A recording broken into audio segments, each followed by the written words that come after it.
said, just bear with me for a second. We went to the kitchen and we stripped the whole kitchen out of everything. We took out cans, we took out any meat, anything. It all went off to charity, completely replenished the whole kitchen. And over the next 12, 16 weeks, literally, she ate vegetables, she cleansed her body, gave her lots of fun videos, got her whole mind really shifted. Also brought her off dairy. Now her weight dropped, her energy went up, her hair changed, her eyes changed. It's unbelievable. Went back to the doctors, they did a scan on her, one tiny little speck. That was it. And they said, well, what have you been doing? You must have been taking some sort of treatment. No treatment? She said, just change my diet. No, it's got to be something else. No, it's just changing diet. Have you been taking any Chinese medicine? No, just change your diet. So they said, well, we're not going to have to do all the stuff we thought we had to do. They did one tiny little operation. They removed whatever it was, the growth. She went through a whole year. She's kept on the diet. This was several years ago. After 12 months, they gave her a thumbs up. They said, right, you're in remission, but you've got to be careful. And we thought, great. Now this time I'm building a property portfolio, I'm trading the stock markets, I'm breaking my way out of financial challenges, etc. And what happens? About 2 weeks later, my stepfather had a double heart attack. So boom, we're straight back in there again, and they saved his life, and we went through this whole process of going through up and down, up and down, up and down, up and down. I'll tell you this story for a reason, because what often happens is when people see a speaker, they think, oh, life's great, it must be fine, I'm living a great life, but you never know what's going on in the background, do you? With anybody. And had I not gone to UPW, I still to this day believe I probably wouldn't have had the insight to help her shift her diet. Now we've since helped a lot of people. I teach people all across the UK, I've done for several years. I've taught thousands of people to become financially independent. When I started buying property, which was about 4 or 5 years ago, I knew nothing about property, I was just go out and buy something, etc. And then one day I went on a course, it was a 3-day course, and within a year we bought 35 properties. In the last 4 years, we built a portfolio, myself and my business partner, of just over £6.5 million. That's a fairly quick process. Create financial security, trade the stock market. Last year I averaged about 25-30% return per month. Forget what's in the bank, it's per month. This stuff works. All the stuff Tony talks about in wealth creation, it works. But ironically, when you're on that path and you're making this money and life's great, there's something missing, and it's what John was talking about. It's being able to give back to people. And I don't know where you're all at the moment, personally in your life. I'm guessing we've got business owners in the room. Some of you maybe are in a job. God, the name sticks in my throat, sorry. But if you are in a job and you're thinking you want to get out of that, there are ways to do it. And having taught literally, I don't know how many people, but it's thousands, maybe in excess of 10,000 people in the last few years, there's a common, Tony talks about, I've been in front of 3 million people and patterns show up. Having taught thousands of people how to do this, how to buy properties with no money down, how to literally, I mean, the first part of our portfolio, which was maybe £3.5 million worth of property, was built on 2 credit cards. People don't believe that. True story. I'll write the book. It's the one day I'll write the book. It will be. One day needs to have a date that does it right. Remember that. But the whole journey, there's a lesson there. The whole journey that I went through took challenge. I had to give up. Sometimes we get up at 3 o'clock in the morning, going up north, looking at properties, all this stuff. And when I teach people, they say, right, I'm going to go out and do this. And then within 2 weeks, 3 weeks, they've gone off the boil. Statistics actually show that with people that come to education groups, they go and see Tony Robbins. How many people in this room know somebody that's gone back to UPW 5, 6, 7 times? I mean, I meet people that go back at least 2 or 3 times. And yes, it's great to go back into that environment, but some of them don't make any changes. They go, I call them seminar junkies. You've probably heard the phrase, it's quite a common term. And they go back again and again and again and again and again. Nothing's changing. They love the environment, they come away. It's like hot coals. You have hot coals in a fire, you come out of the fireplace, go off the boil, come back in, great, lovely feeling, like you guys come every month. You've got to keep doing this.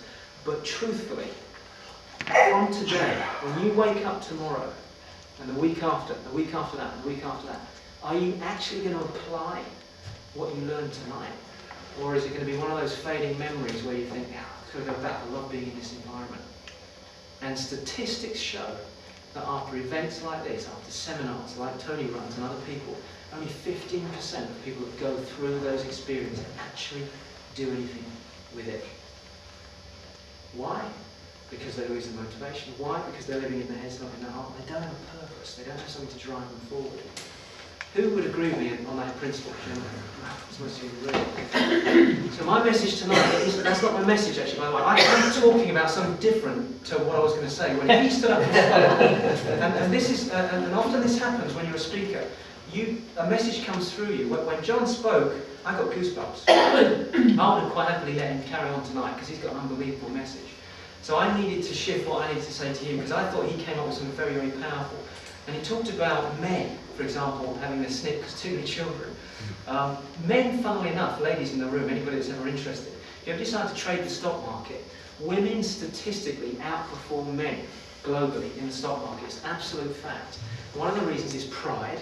The other reason is men hate to follow rules. Isn't it true? If you're in a car with a guy, any ladies in the room, sit your hands up so I can see the. Do men like directions? Do they like to follow directions? They hate it. They've proved it even scientifically.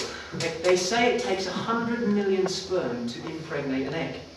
And the reason for that is because all of the sperm are male, and not one of them stops to ask for directions.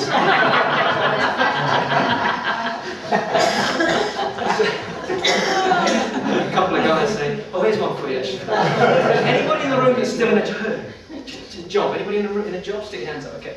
If your passion, anybody run their own business? Just out of interest. Okay. Truthfully, keep your hand up if you've read the E-Myth Revisited. Okay. If you haven't, marks out of 10 for that book. It's a very good book. It's all about learning to run your own business and then stepping away and letting your business run you. If you're a business called the E-Myth Revisited by Michael Gerber, if you're a business owner in the room right now, genuine question for you. If you don't go into work tomorrow, the day after, the week after that, the week after that, will your business still be in place?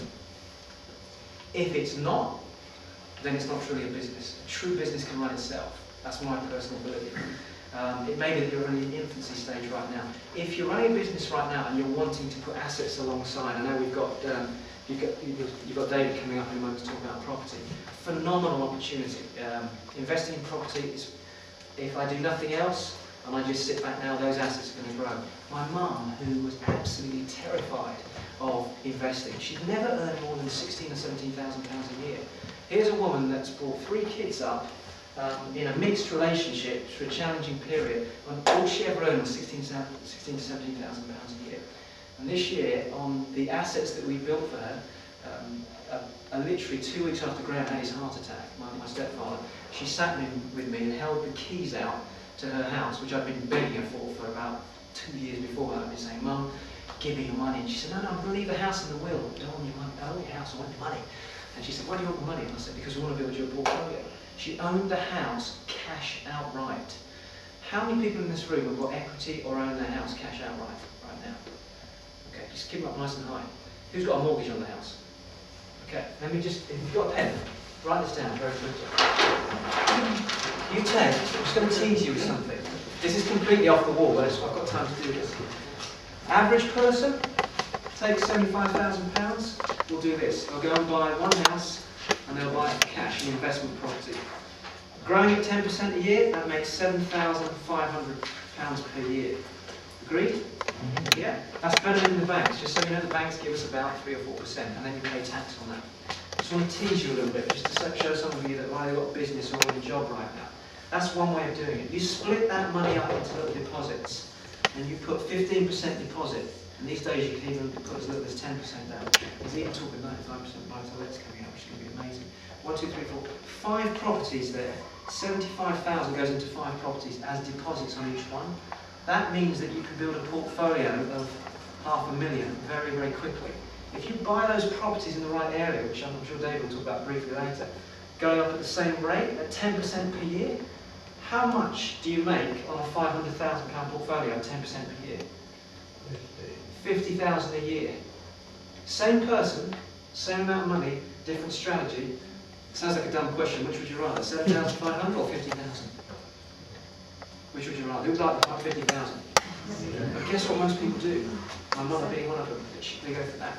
Now, if you don't know, and I do this when I'm teaching, I do this on a detailed level. I'm going to show you something. If you don't know how to work this out, I'll show you what your existing portfolio, any cash you've got, can buy you in terms of the portfolio. So write this down. Equity or cash divided by 0.15. That's the calculation. Equity or cash. I mean, if you want it, shame we haven't got time, but I can show you ways to just raise a lot of money to do this. This is what my speciality is. But if you divide equity cash divided by 0.15, that will give